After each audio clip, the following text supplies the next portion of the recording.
भावी जीवों, आप सभी जानते हैं कि कोयल आम की डाल पर बैठे या कि कटीली झाड़ी पर बैठे, उसकी आवाज़ में कोई फर्क नहीं पड़ता। चाहे कटीली झाड़ी पर बैठे या फिर आम की डाली पर बैठे, कोई फर्क नहीं पड़ता उसकी आवाज़ में। आम कचरे के ढेर पर हो या सुंदर बाग में हो, उसकी मिठास में कोई फर्क नहीं पड़ता। आपने देखा होगा गुब्बारे को, चाहे वह लाल रंग का हो या कि काले रंग का हो, छोटा हो या बड़ा हो, कीमती हो या सस्ता हो, यदि उसके अंदर हवा भरी है गुब्बारे के अंदर, तो ऊर्ध्व गमन करने से, ऊर्ध्व यात्रा करने से उसको कोई रोक नहीं सकता। बस उसके भीतर में हवा भरी हो, बस उसी तरह आचार्य भगवत हमारे ऋषि मनीषी कहते हैं, जिसके भीतर में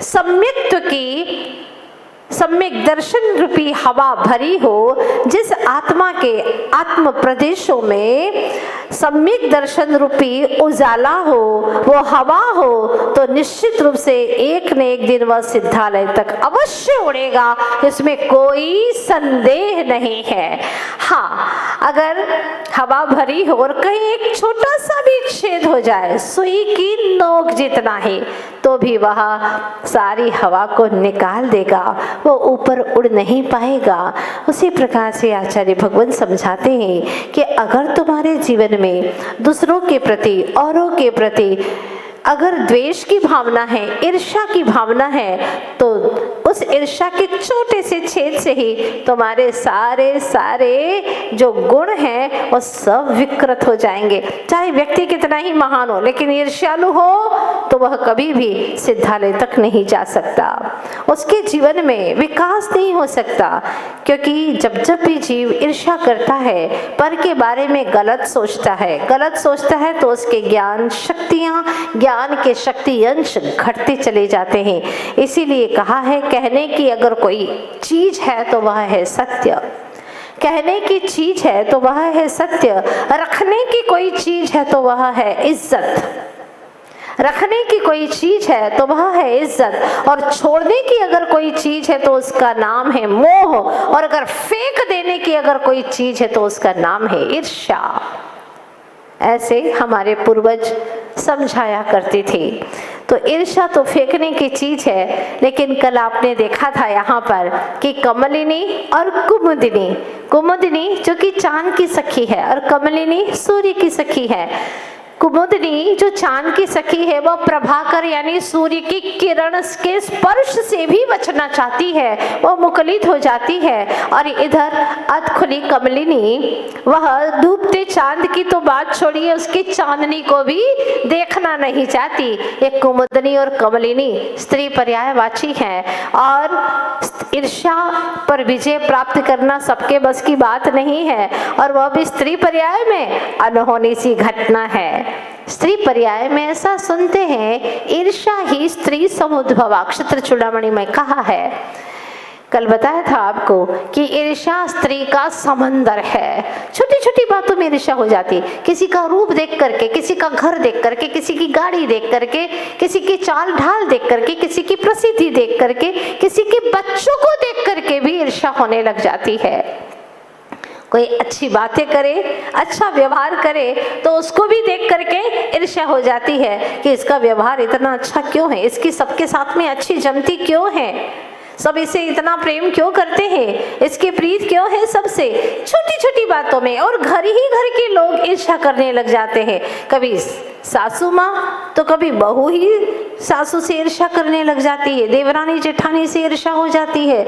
इस तरह से जिंदगी भर हम दूसरों के दोषों को देखते रहते हैं और अपने दोषों को बढ़ाते चले जाते हैं और ईर्ष्या करते रहते हैं। ऐसे जिंदगी को तमाम नहीं करना है। देखते हैं आगे क्या होता है। अब लापा लाए सब तरलाता राय, अब छाया की भांति निकाले मुंह माटी को। Page number 2। अबला बालाएं सब तरला ताराएं अब छाया की भांति अपने पतिदेव चंद्रमा के पीछे पीछे हो छुपी जा रही। कहीं सुदूर दिगंत में दिवाकर उन्हें देख न ले, इस शंका से सूर्य उन्हें कहीं देख न ले, इस शंका से जितनी भी ताराएं हैं, तारागण, हाँ, वो ताराएं सब छाया की भांति, उनका पति कौन है? बोलो, चंद्रमा। बिल्कुल, जो चंद्रमा है उसके पीछे पीछे चली जा रही हैं ताराएं भी, चंद्रमा के पीछे पीछे हो छुपी जा रही कहीं सुदूर दिगंत में, दिवाकर उन्हें देख ना ले, इस शंका से। अभी देखिएगा, द्वेष है तो शंका भी रहेगी, जहां पर ईर्ष्या भाव है वहां शंकाएं भी रहेगी, संदेह भी रहेगा, और लुका छिपी के खेल की भांति छिपती रहती है। अरे बिंदास होकर के जियो और खुले मैदान में आनंद से प्रकृति के साथ में तालमेल बिठा करके जिए।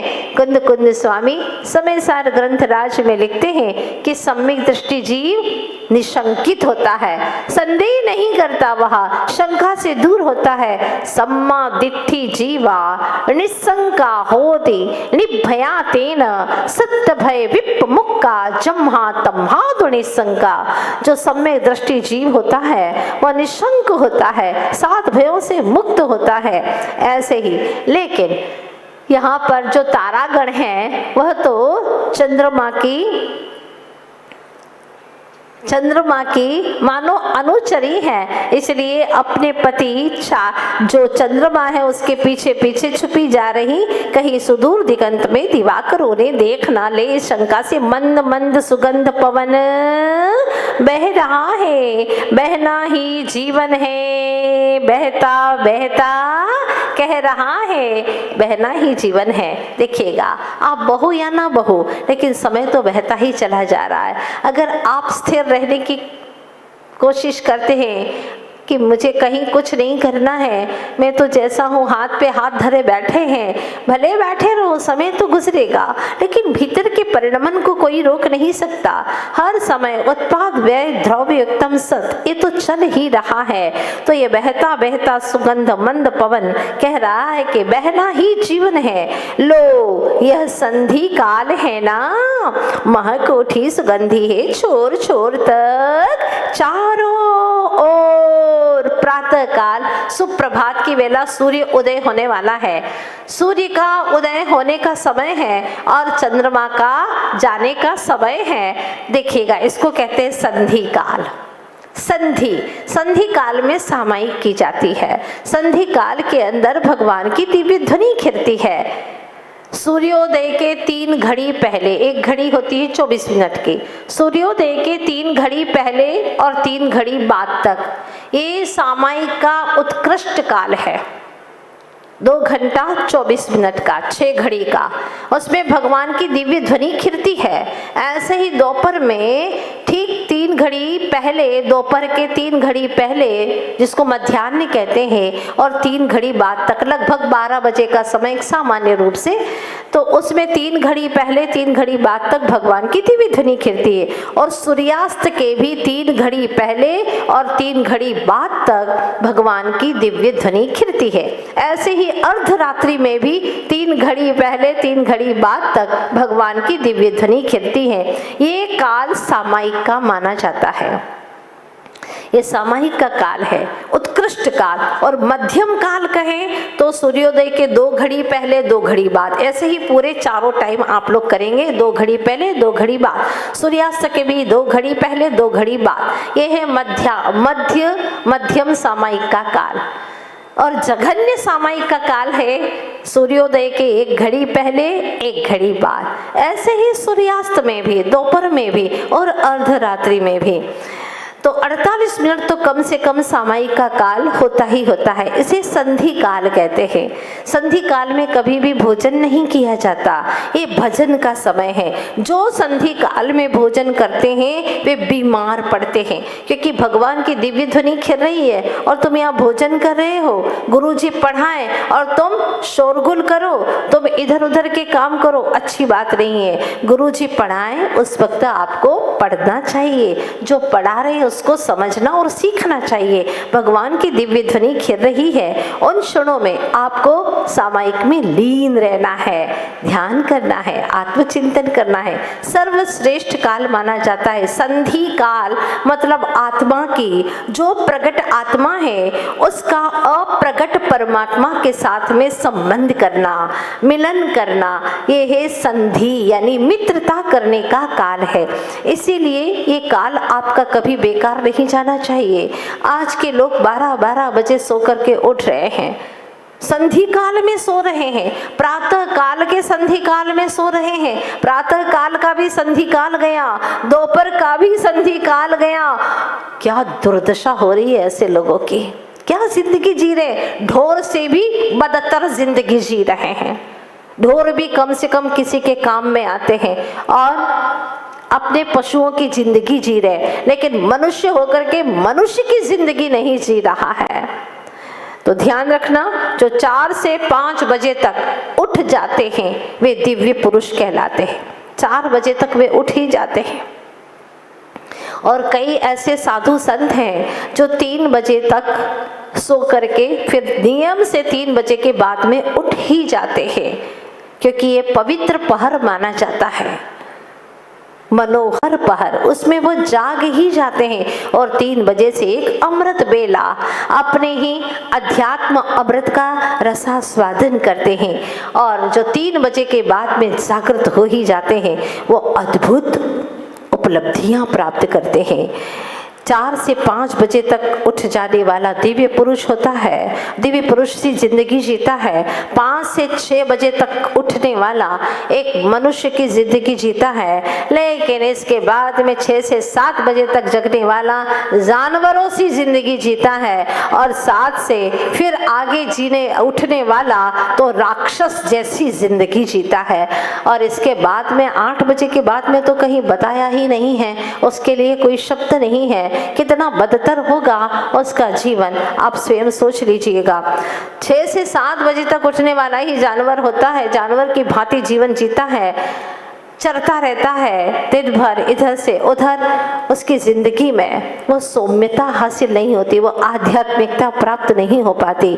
इसीलिए कोशिश करें जल्दी सोएं, जल्दी उठें। आज के बच्चों की ऐसी बुरी आदत हो गई है, रात में कितनी ही बजे तक चाहे जगा लो, लेकिन सवेरे जग करके पढ़ नहीं सकते, सवेरे उठ नहीं सकते।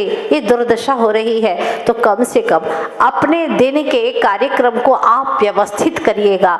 जिसका उठना व्यवस्थित है वो सारा दिन व्यवस्थित होकर के जीवन जी सकता है और वह अपने पूरे जीवन को व्यवस्थित कर सकता है। तुम्हारी जिंदगी तो एक लोहे की भांति है, क्यों इसमें जंग लगा करके बर्बाद कर रहे हो? इसको अच्छे से इस्तेमाल करो। लोहे को इस्तेमाल करते रहोगे तो जंग नहीं लगेगी। ध्यान रखना, जीवन बहुत कीमती है। तो यह संधि काल है ना, महक उठी सुगंधी है, छोर छोर तक चारों ओर। इससे बढ़कर श्रेयसी कौन सी हो सकती है संधि? वह इससे बड़ी संधि और कौन सी श्रेयस्कर यानी आत्म कल्याण के लिए और कौन सी अच्छी घड़ी हो सकती है? क्योंकि अभी तक न निशाकर है न निशा, अभी निशाकर भी नहीं है और निशा यानी रात भी नहीं है। क्या करें? आप लोग इसको व्यवस्थित करिएगा। न निशाकर है न निशा, न दिवाकर है न दिवा। देखो, रात भी नहीं है और चांद भी नहीं है, सूर्य भी नहीं है और दिन भी नहीं है। अभी दिशाएं भी अंधी है क्योंकि अभी उजाला हुआ नहीं है। पर की नासा तक इस गोपनीय वार्ता की गंध जा नहीं सकती। किसी को अभी कुछ पता नहीं चलेगा, दूसरे किसी की नाक तक ये गंध नहीं पहुंचेगी कि माटी कहाँ मिली, माटी को कैसे खोदा। गुपचुप मंगल कार्य को कर लेना चाहिए, श्रेष्ठतम कार्य एकांत में कर लेना चाहिए, बिल्कुल गोपनीय कार्य है। ऐसी स्थिति में उनके मन में कैसे जाग सकती है दुर्भी संधि? वहां जब पता ही नहीं चलेगा तो उनको दुर्भी संधि यानी दुर्भाव कैसे पैदा होगा, अर्थात कोई भी दुर्भाव नहीं करेगा। इसीलिए अभी गोपनीय वार्ता कर सकते हो, किसी को कानों कान पता चलने वाला नहीं है। और इधर सरिता सामने जो सरपट सरक रही है अपार सागर की, और जो सागर की ओर सरिता सरक रही है, सुन नहीं सकती इस वार्ता को, कारण पथ पर चलता है सतपथ पथिक, वह मुड़कर नहीं देखता तन से भी मन से भी। आपने कभी देखा सरिता को वापस मुड़ते हुए? नहीं। जो सतपथ का पथिक होता है वो एक बार मार्ग पर चल पड़ता है तो मुड़ करके वापस लौटता नहीं है, अनावरत अरुक अथक चलता चला जाता है। ऐसे ही जैसे कि सरिता अपार सागर की ओर दौड़ी चली जा रही है, वह भी सुनने वाली नहीं है इस वार्ता को, क्योंकि वह मुड़ करके देखने वाली नहीं है, न तन से न मन से। इसीलिए चलो इस पथ पर, तो ऐसे चलो सागर तक बढ़ने के लिए, मिलने के लिए, यानी परमात्मा रूपी सागर तक मिलने के लिए ऐसे बढ़ते चले जाओ, ऐसे बढ़ते चले जाओ कि मुड़ करके देखना ना पड़े। इसलिए जो मुक्ति मार्ग का पथिक एक बार राह पर चल पड़ता है फिर वह अनवरत चलता ही रहता है, पीछे मुड़ करके देखता नहीं है। एक बार जिस परिवार को छोड़ करके निकल चुका, जिस संबंधी को, जिस मोह माया को छोड़ करके निकल चुका है, फिर उसमें लथपथ नहीं होता। ये निश्चित बात है। आपने सुना होगा, पति पत्नी दोनों चले जा रहे थे, पति ने अणुव्रतों को अंगीकार किया था और वह चले जा रहे थे। आगे आगे पतिदेव थे और पीछे पत्नी चल रही थी, कुछ ही 4-6 हाथ की दूरी पर रास्ते में चले जा रहे थे। गांव का रास्ता बड़ा लंबा था और हल्की सी ठोकर लगी पति को और उसने देखा कि उसके अंदर सोने की गिट्टी दिखाई दी उसे। जैसे ही धूल हटी और सोने की गिट्टी दिखाई दी, इतनी शुद्ध सोने की गिट्टी जैसे ही देखी तो उसके मन में आया कि कहीं पत्नी के अंदर में कोई दुर्भाव ना जाग जाए, कोई लोभ भाव ना आ जाए। उसने पैर से गिट्टी के ऊपर मिट्टी डाल दी, गिट्टी के ऊपर, सोने की गिट्टी के ऊपर मिट्टी डाल दी। पत्नी ने पीछे से देख लिया और आगे आकर के कहती है, स्वामी एक बात कहूँ, एक बात कहूँ आपसे। हाँ बोलो, क्या कहना चाहती हो? आप मिट्टी पर मिट्टी क्यों डाले जा रहे थे?